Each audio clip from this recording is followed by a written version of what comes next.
There is something particular about the way a person introduces someone they love in a room full of people who are primarily there to see them.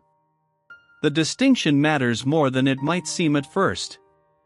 An introduction can be a formality, a social convenience, a gracious nod toward the person standing beside you before the conversation naturally returns to where everyone already assumed it would go back to you. It can be warm without being real, gracious without being genuine. Most of the time, in rooms like the ones Keanu Reeves tends to occupy, that quiet deflection is just how things work, and nobody thinks much about it. But people noticed something different on the evening that Keanu arrived at an art event in Los Angeles with Alexandra Grant beside him, in the fall of 2019, at a moment when the nature of their relationship had just become publicly visible for the first time. Those who were there, and those who later reflected on photographs and descriptions from that evening, noticed something that was easy to overlook if you weren't paying attention in the right way. Not a grand announcement. Not a performed declaration. Something considerably quieter than that. He introduced her first. To understand why that mattered, it helps to understand the particular texture of that evening. The event was connected to GrantLove, the art and literary publishing imprint that Alexandra Grant had co-founded and continued to develop as a creative space for artists who worked at the intersection of language and visual art. It was not an event centered on film. It was not Keanu's professional territory in the conventional sense. And yet he was there, not peripherally, not reluctantly, but present in a way that communicated something without requiring any words at all. Alexandra Grant is a serious artist.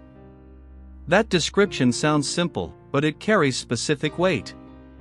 She had spent years building a body of work grounded in text, visual imagery, and collaboration, work that required sustained intellectual attention, a willingness to operate outside commercial frameworks, and a commitment to creative partnership as an ethical practice rather than a promotional one. She had collaborated with Keanu before the relationship became romantic, in a genuine artistic sense, working together on 2 books, Ode to Happiness and Shadows, where his words and her visual interpretations created something that neither would have made alone.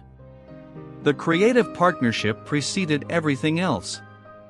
That was where the understanding between them had first taken shape.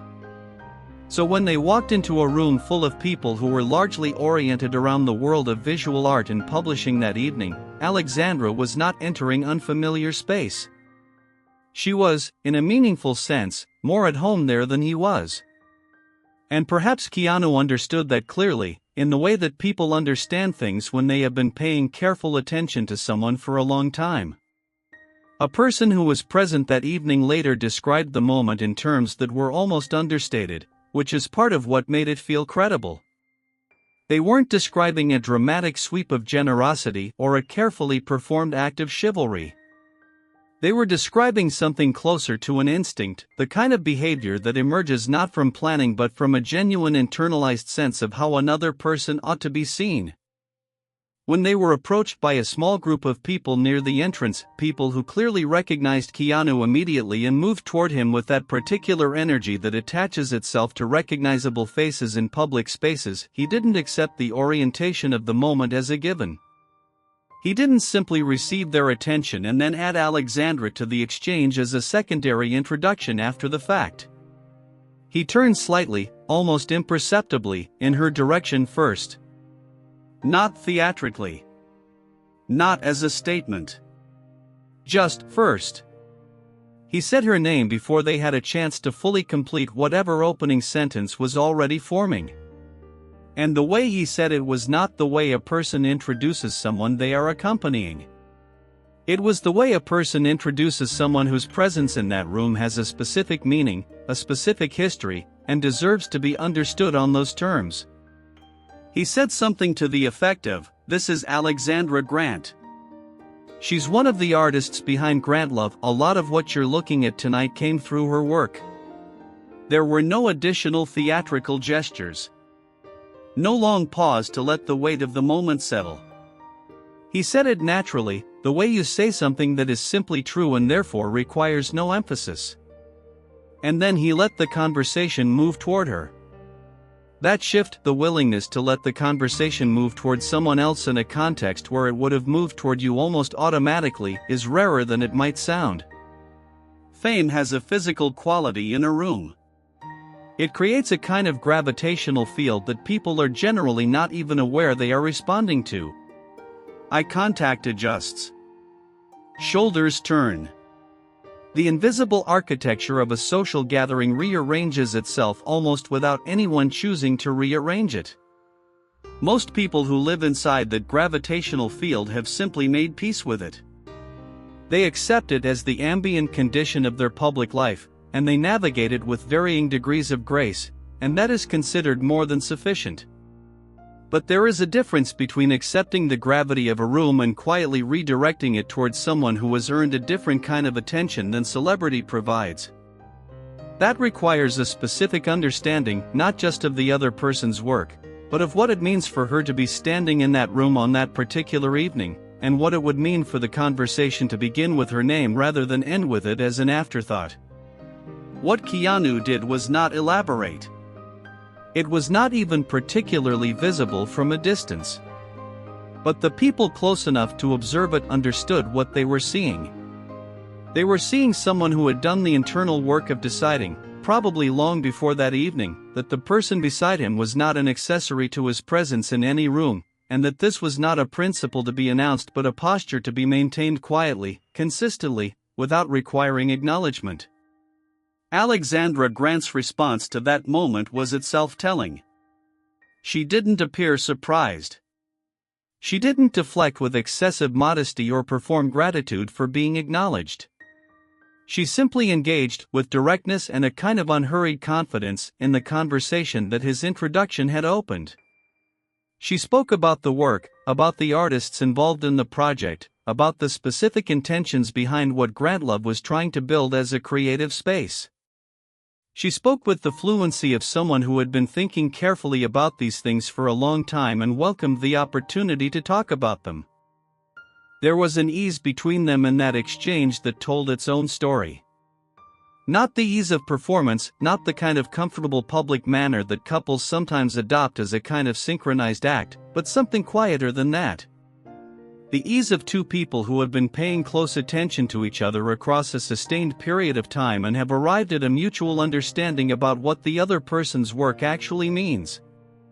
When she spoke, he listened in the particular way that people listen when they are genuinely interested rather than simply waiting for a conversational pause.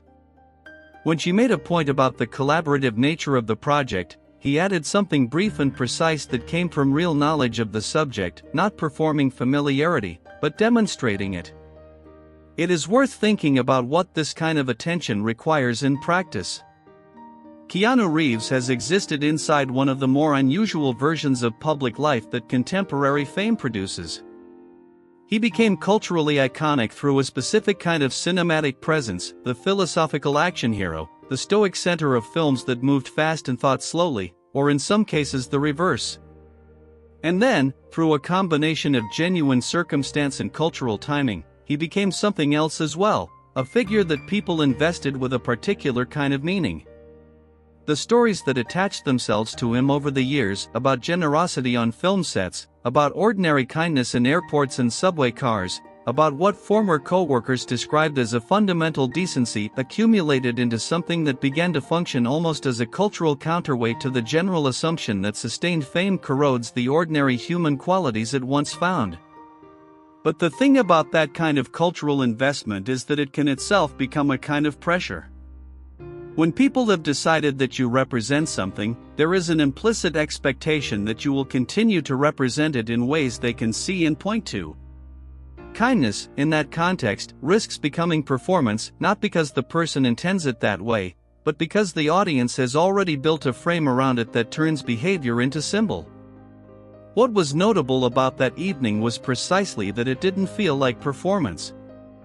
It felt like habit. Not the habit of rehearsed graciousness, but the habit of someone who has genuinely, over time, internalized a particular way of moving through the world in relation to other people, specifically, in relation to a person he clearly loved and respected in a way that existed entirely outside the framework of celebrity. There is something about creative partnership that builds a specific kind of trust between people different from the trust that forms through shared experience or shared hardship or shared history. It is the trust that forms when two people have looked closely at each other's interior world, at the particular way each of them makes meaning, and found that the encounter deepens rather than diminishes them. Keanu and Alexandra had that foundation. They had made things together before they were publicly anything else. The books they produced were genuine collaborative artifacts, not vanity projects, not celebrity extensions, but real creative work that required each of them to be vulnerable to the other's interpretation. That kind of collaboration doesn't leave people unchanged. When you have trusted someone with your creative instincts, and they have handled that trust with care, something shifts in how you understand them and perhaps in how you understand what it means to stand beside someone in a room full of other people. Later that evening, there was a moment, less documented, more briefly described by one person who caught it in passing, where Keanu was in a separate conversation across the room, and someone made a comment about the artwork on the wall, asking whether he knew much about this kind of work, this particular intersection of text and visual language.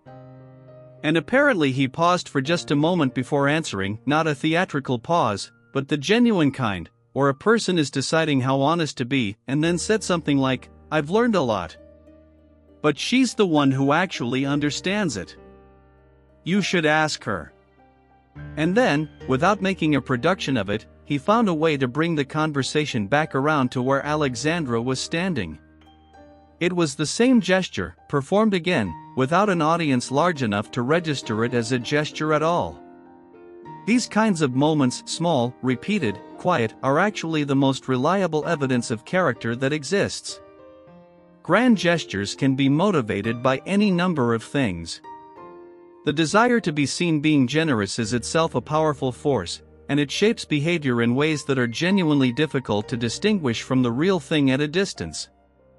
But the consistency of small behaviors, the turning slightly towards someone before the room has finished turning toward you, the sentence that begins with her name rather than ending with it, the willingness to redirect a conversation in a room where everyone would have been perfectly happy to let it stay where it was, that kind of consistency is almost impossible to maintain as performance over time.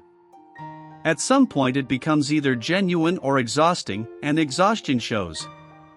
What the people present that evening seemed to agree on, in the quiet way that observations accumulate without being organized into declarations, was that none of it seemed effortful. It seemed like the natural expression of something he had long since settled inside himself about what it meant to be present with another person in public. Not as a protector. Not as a provider. Not even, particularly, as a romantic partner in the way those words sometimes carry an implicit hierarchy. But as someone who understood that the person beside him had a complete and serious existence that existed independently of his own, and that his role in any given room was not to extend his presence toward her but to create, as consistently and as quietly as possible, the conditions under which her presence could extend toward its own proper dimension. There is a version of respect that presents itself loudly and requires witnesses to feel real. And then there is this other version, the kind that doesn't require an audience because it was never performed for one. The kind that shows up in the precise moment just before the room has a chance to organize itself in the familiar way, in the turning of a shoulder, in the sentence that begins with someone else's name because that is simply, genuinely, the most accurate way to describe who was actually in the room and what they have brought with them. What Keanu Reeves did that evening was not remarkable in the way that remarkable things are usually described. It was not a sweeping moment. It did not require courage or sacrifice or any of the larger categories of admirable behavior that tend to get memorialized. It was something quieter and, in its own way, harder to sustain, the simple, repeated, unwitnessed decision to make sure that the person beside him was seen on her own terms, in the room she deserved to walk into with her full name and her full work preceding her. The small gesture didn't go unnoticed, but the reason it mattered was precisely that it had never been made in order to be noticed at all.